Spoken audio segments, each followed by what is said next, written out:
Berapa income yang selesa nak beli sebuah Hyundai Tucson? Jom kita breakdown. Model baru harga lebih kurang RM143,000. Financing kalau 9 tahun, sebulan lebih kurang RM1,600.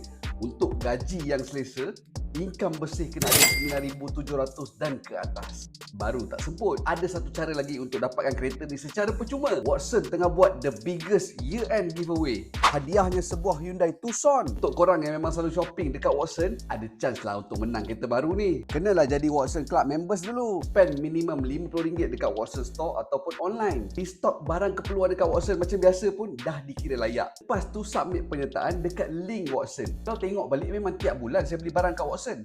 Bil saya RM70.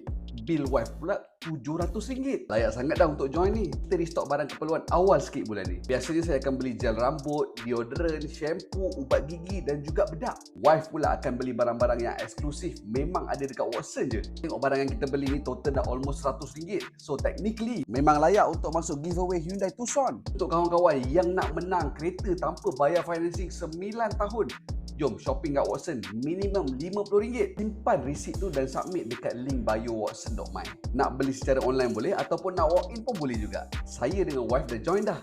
Korang bila lagi?